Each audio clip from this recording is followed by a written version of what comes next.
What's up, guys? Welcome to April 10th as we dive into 1 Samuel chapter 4 verse 12, where it talks about the death of Eli. A man from the tribe of Benjamin ran from the battlefield and arrived at Shiloh. Later that same day, he had torn his clothes and put dust on his head to show his grief. Eli was waiting beside the road to hear the news of the battle, for his heart trembled for the safety of the ark of God. When the messenger arrived and told what had happened, an outcry responded throughout the town. "What is all the noise about?" Eli asked. The messenger rushed over to Eli, who was 98 years old and blind. He said to Eli, "I have just come from the battlefield. I was there this very day." What happened, my son?" Eli demanded. "Israel has been defeated by the Philistines," the messengers replied. "The people have been slaughtered, and your two sons, Hophni and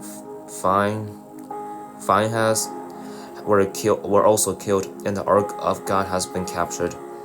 When the messenger mentioned what had happened to the ark of God, Eli fell backwards from his seat beside the gate. He tore his neck and died, for he was old and overweight. He has been Israel's judge for 40 years. Eli's daughter-in-law, the wife of Phinehas, was pregnant and near her time of delivery. When she heard that the ark of God has been captured and that her father-in-law and husband were dead, she went into labor and gave birth. She died in childbirth, but before she passed away, the midwives tried to encourage her. "Don't be afraid," they said. "You have a baby boy." But she did not answer or pay attention to them. She named the child Ichadab, which means Bod, which means "where is the glory?" For she said, "Israel's glory is gone." She named him because the ark of God had been captured, and because her father-in-law and husband were dead. Then she said, "The glory has departed from Israel, for the ark of God has been captured." 1 Samuel chapter 5. The ark in Philistia. After the Philistines captured the ark of God, they took it from the battleground at Ebenezer to the town of Ashdod. They carried the ark of God into the temple of Dagon and placed it beside an idol of Dagon. But when the citizens of Ashdod went to see it the next morning, Adon has fallen with his face to the ground in front of the ark of the Lord. So they took Dagon and put him in his place again. But the next morning the same thing happened. Dagon had fallen face down before the ark of the Lord again. This time his head and hands were broken off and were lying in the doorway. Only the trunk of his body was left intact. This is why to this day neither the priest of Dagon nor anyone else entered the temple of Dagon in Ashdod was step on its threshold. Then the Lord's heavy hand struck the people of Ashdod and the nearby villages with the plague of tumors. When the people realized what had happened, they cried out, "We can't keep the ark of the God of Israel here any longer. He is against us. We will all be destroyed along with Dagon our God." So they called together the ruler of the Philistine towns and asked, "What shall we do with the ark of the God of Israel?" The ruler discussed it and replied, "Move it to the town of Gath." So they moved the ark of the God of Israel to Gath. But when the ark arrived at Gath, the Lord's heavy hand fell on its men, young and old. He struck them with a plague of tumors, and there was a great panic. So they sent the ark of God to the town of Ekron. But when the people of Ekron saw it coming, they cried out, "They are bringing the ark of the God of Israel here to kill us too." The people summoned the Philistine rulers again and begged them, "Please send the ark of the God of Israel back to its own country, or it will kill us all." For the deadly plague from God has already begun, and great fear was sweeping across the town. Those who didn't die were afflicted with tumors, and the cry from the town rose to heaven. Chapter 6. The Philistines return the ark. The ark of the Lord remained in Philistine territory 7 months in all. Then the Philistines called in their priests and diviners and asked them, "What shall we do with the ark of the Lord? Tell us how to return it in its own country." "Send the ark of the God of Israel back with their gift," they were told. "Send a guilt offering so the plague will stop. Then if you are healed, You will know it was his hand that caused the plague. What sort of guilt offering should we send?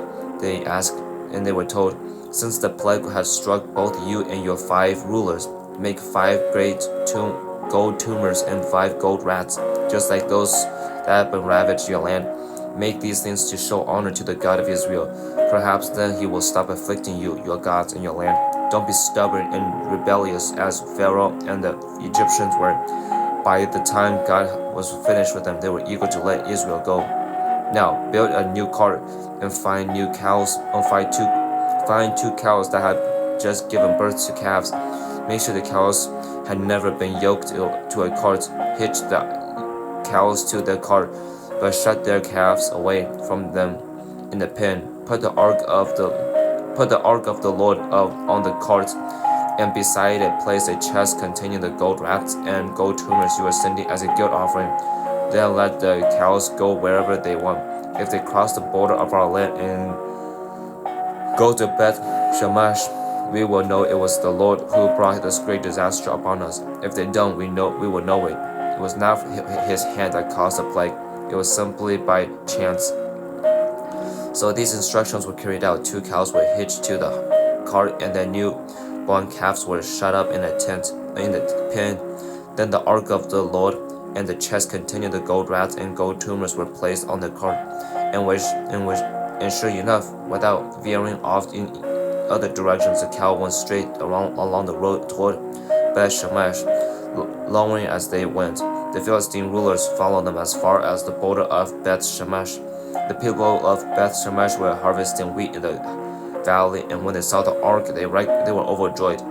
The cart came into the field of a man named Joshua and stopped beside a large rock. So the people broke up the wood of the cart for a fire and killed the cows and sacrificed them to the Lord as a burnt offering.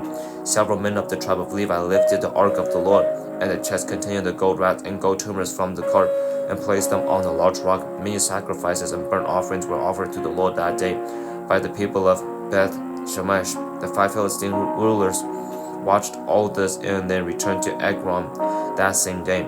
The 5 tumors sent by the Philistines as a guilt offering to the Lord were gifts from the ruler of Ashdod, Gaza, Ashkelon, Gath, and Ekron.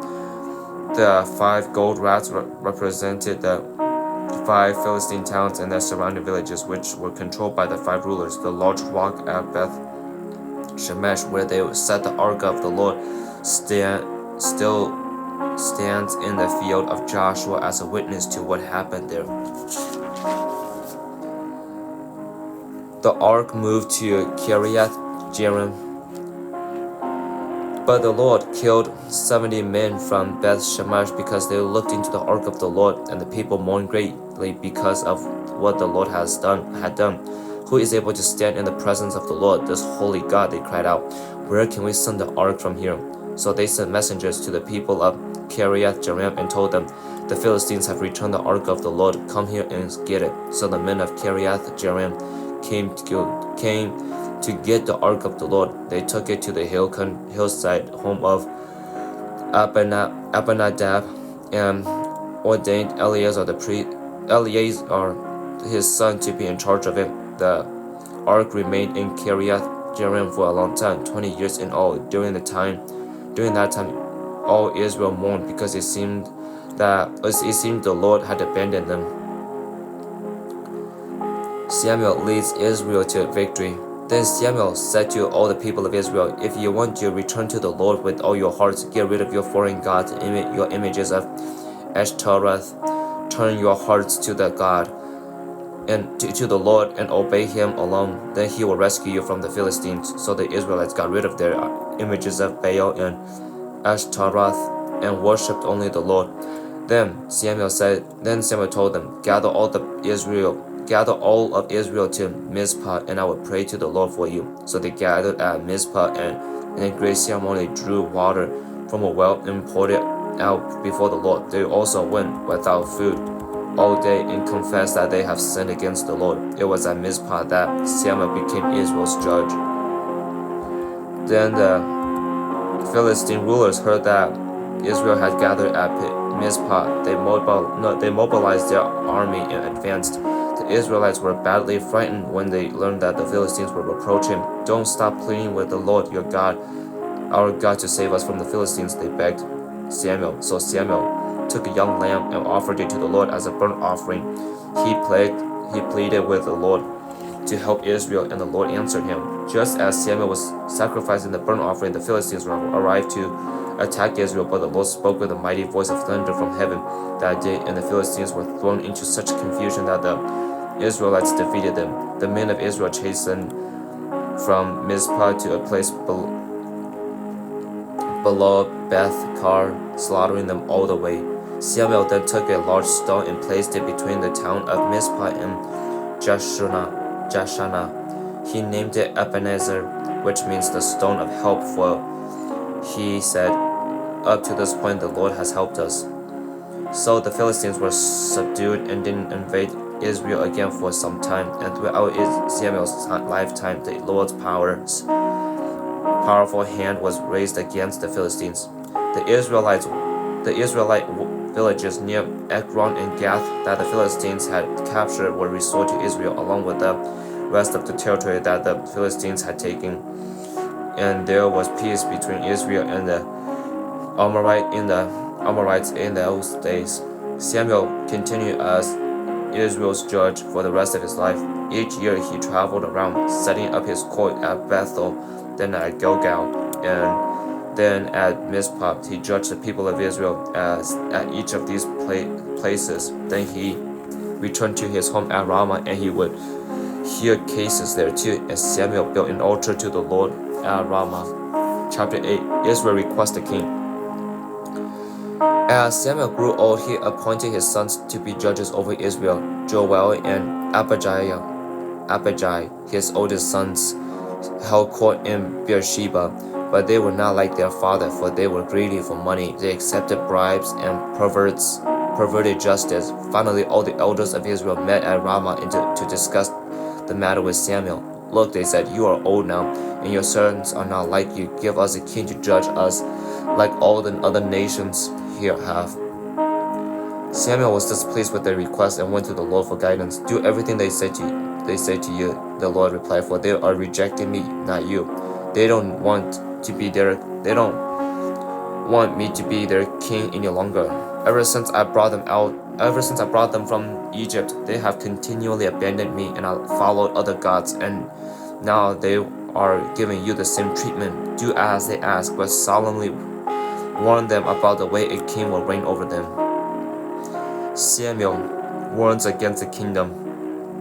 So Samuel passed on the Lord's warnings to the people who were asking him for a king. "This is how a king will reign over you, Israel." Samuel said, "The king will draft your sons and assign them to his chariots and his charioteers, making them run before his chariots. Some will be generals and captains in his armies. Some will be forced to plow in his fields and harvest his crops, and some will make his weapons and chariot equipment. The king will take your daughters from you and force them to cook and bake and make perfumes for him. He will take away the best of your fields and vineyards and olive groves and give them to his own officials. He will take 1/10 of your grain and your grape harvest and distribute it among his officers and attendants. He will take your male and female slaves and demand the finest of your cattle and donkeys for his own use.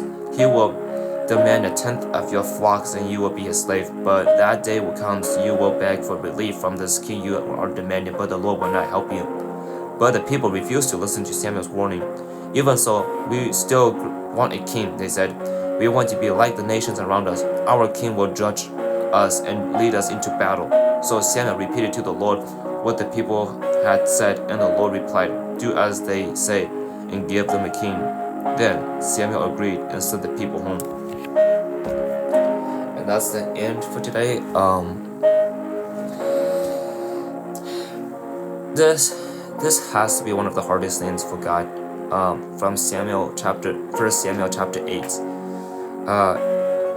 It has to be one of the hardest things he has to endure. The people that he called his people, the people that he rescued from slavery, constantly rejects him, constantly making idols and gods and goddesses, where to the point where God is like non-existent in their lives.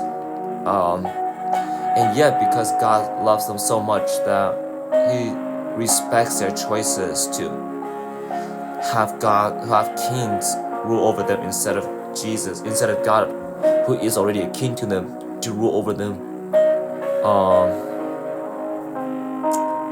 Yeah, that's very sad. And we can basically say that about our modern time as well. And yet, like, we could be like really be so focused on our presidents. We kind of like we kind of like depend on our presidents to do everything for us instead of depending on God. But like now all of us are affected by the government, and so let's take it more like a closer to home. Technology. Oh my goodness, technology is bad when it comes to like trying to depend on God. It's like we are so distracted with our technology that we are willing to make our technology our gods, and so we spend a massive amount of time on technology. And I'm not here to like rebuke you guys from a standpoint of like I have never done those things, because I struggle too to sometimes spend more time with my technology instead of with the Bible, instead of reading the scriptures and like really getting to know God. And that has to be like some of the hardest things God has to endure. But yeah, this is just like a perfect picture of who God is. A God who loves us so much that He's willing to let us go, to give us into our own sins in replace, because that's who He is. He's not a God who forces things upon us. And yeah, when we start like depending on things of this earth, we quickly notice how fast our life falls apart. Like it falls apart like insanely fast. And people like wonder like, why is God so mean to us? Why is God allowing these bad things to happen? It's like, ask yourself why. What have you been spending your time on? What have you decided to make a God of? Is your technology your God? Is your girlfriend a God to you? Is your boyfriend a God to you? Is your best friend a God to you? There's a lot of things that you could label as gods and goddesses. And those things are not stable. And so if we have like had God to be our king, then we can like put our trust in Him, because He is a God of consistency, a God who never changes. And so we always know what His purpose, what He wants us to do. But instead we decide to say, God, I don't like your way of ruling over my life. Leave me alone. Let me get another way. Let me get another God who suits me better, who will allow me to do more sinister things. And God says, okay, I'm not gonna force you to be ruled under me. I will give you up into your sins, and hopefully one day you will be able to find me again. But the thing is that God is always there. It's just like we let our distractions here get in the way of really understanding and seeing who God is. And then it makes me really sad. It's like how many times we have rejected God. The God who created us, the God who is always loyal to us, and yet still we make excuses for why we can't trust Him. But everybody, this is the thing, like everybody has their own choice to make. As much as I would love to change everybody's hearts into following God, I can't. That's just not realistic. Only God can do that. But even God, He does it in a way that honors that person. So He does not like force people to follow Him. And that's just like that's just who God is. That's part of what love is being patient, is being able to let go of the things that you love so dearly, because the thing that you love so dearly decides to reject you, decides to choose that you are replaceable. And then yeah, it breaks my heart, man.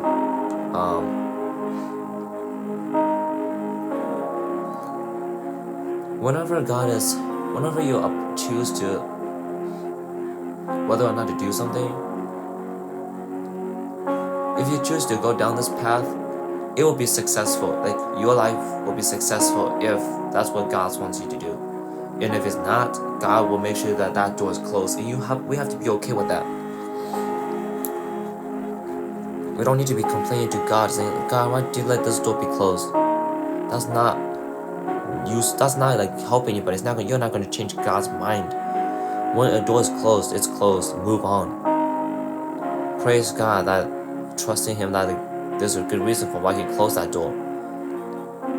And so like for the Israelites in a sense, it's like, I mean, God didn't really close the door on them because like it's more like the Israelites decided to close the door on God, which because how much He loves us, God wouldn't interfere with the Israelites, because the Israelites clearly has chosen who they want to follow. They decide to follow themselves. They decide to worship themselves, and in doing so, you have chaos that just gets handed freely in a sense. But yeah, it's like, but the warning is like, whenever something's not for God, I just hope that you realize like God is gonna punish people for it, as is clearly shown. It's like because of how bad the Israelites were worshiping other gods. God is like, okay, if that's what you want to do, I'll leave you alone, and in doing so, you're gonna get punished because you decide to reject me, and those are the consequences to rejecting me. And the thing about God is like, He's not gonna keep us away from our consequences. He's gonna let the consequences come to us, and we have to face it. And so when we face the consequences, we could either be mature and like take it and say like we deserve that, or complain to God saying like, God, why are you letting these things happen to me? It's like, how much more do you want God to do? You have clearly shut the door on God.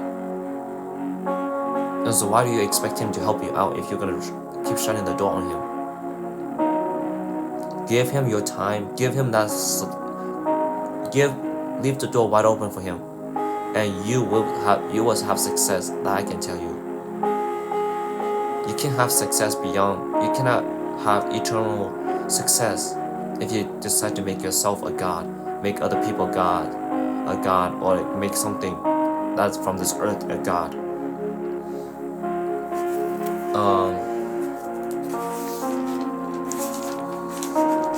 But yeah, the death of Eli, it's like, it's so tragic. Because of what his sons did, the man never had a happy life. He did not take seriously when it comes to fatherhood. That's the thing is about family members. It's like, you have to have a son. You have to have a father to really discipline your kids. I mean, I'm not saying like mothers can't do that. Mothers can definitely do that, but I think there's like a whole different sense of discipline when it comes to a father. And I feel like it's easier to discipline a child when you have a father in the house than not having a father in the house at all. But yeah, the arc in the Philistia is pretty cool. It shows that there's nothing. God is like so holy and so superior, like so God, like because of how holy God is, nothing can stand next to Him.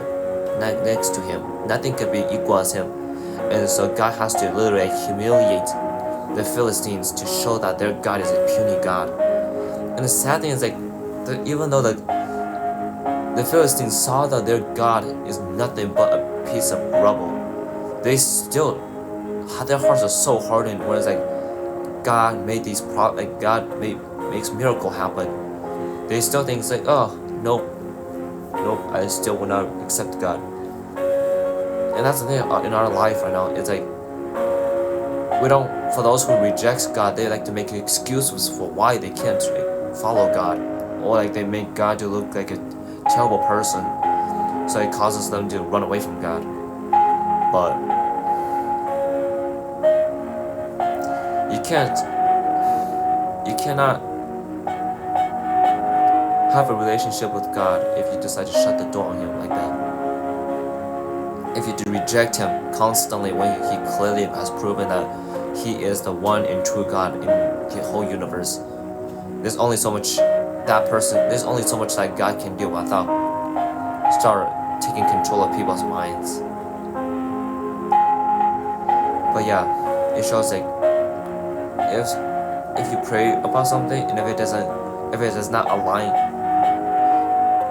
with God's purpose, then it's gonna automatically fail, and we have to be mature enough to take that and say, okay, maybe let me try another door and see if God will like keep that door open. Stop depending on yourself. Stop making yourself the God. You will have a miserable life if that's how you go about in life. It's like, oh, I believe in myself. I believe I can do all these things. Like now, as much as you would like to claim that you know, as much as you claim to say you got everything, you don't. Okay, there's no way you can get through life without God. So, and the thing is that God watches over you, even if we reject Him. Again, that just shows the love of God. He never abandons us. We abandon Him. We shut the door in His face. Yeah, God is like one of those friends who just never leaves, always in the back, just waiting for us to stumble, so He could be the first one to be up there to pick us back up. So, other than that, I don't have much to share. But yeah, it's just